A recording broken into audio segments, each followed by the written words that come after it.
Ka Meghalaya Pradesh Youth Front Mpyf kala Dawa nak sarkar ban sei Madan ya ka Kaiphod Halor ka Jingkyllem jong udum bala toket da ka Indian Institute of Technology Guwahati. Habakren bikla patai kubot u Vice President ka MPYC u ba ban phira basyang man mentakasngi ka khandriu trik unailur azar arpuar u loong ba menteri rang ba ka jalla u konrat ki sangma u dei ben pen ipat ba ya ka Kaiphod bala toket da ka IIT Guwahati khnang ban la ban tip ya ka jingshisha ba ka de na ka ek dauten rai ba khlem uni udum. Kajing bempelaj pat ba ya ketika Kaiphod kalong kumbat telep et miau ya u kontraktor bat ya barok ki badan benta ban pentre ya ka yang darbar. Kum kata report ki boong CM it is a 500-page report. Tiya ka 500-page report la should summarize tang hapot likely sentence. Ka first ka boong kadan art benta part A ka diba the dome weight was too heavy saw hajasan 4 kilo. Kabar lack of coordination between the designers, contractors and the project management consultants kabadi kapiludi. Part 2 part biang ba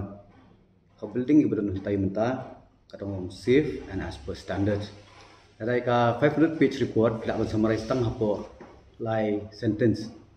Adi uba summarize popet ba. Tiling ba ki summarization jong CM ni ka jing bure kababon ka ba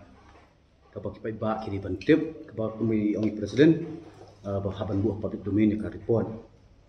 tingin nak yang ka youth congress na lihat ka humwa bijongi nak kendu pakibrio long very reliable sources tiba ai ngi pat ka perspective jong ki designers jong ka building nak report bengi yo mengi nak kini jing tho kidan kindiat kimat ki bangi ko pan pen issue show halo ka report ba IT Guwahati ki designers ki ong ba kada go statement ki ong hani ki kat ngiyo kan non adherence to the drawing issued katum ka drawing block pen create ki designers ki contractors baki project management consultants ki khamle thik pathik ka baar ka baki dan ka we ka statement ki ai ba nak ko ki kadan ka poor workmanship and execution ka kom tre kalom tertiba bar ka kom pentri kam du kalom tertiba mat kabalai ko bang ui ni report jong ki gariba the testing facility imat kamdan wala kla demand bezdang pakadi bandan ka test for the adherence to the strength of materials and cube tests are required for quality assurance te kaniru ko benta kamdan ini by affection sabah just go to that statement that word it is statement to there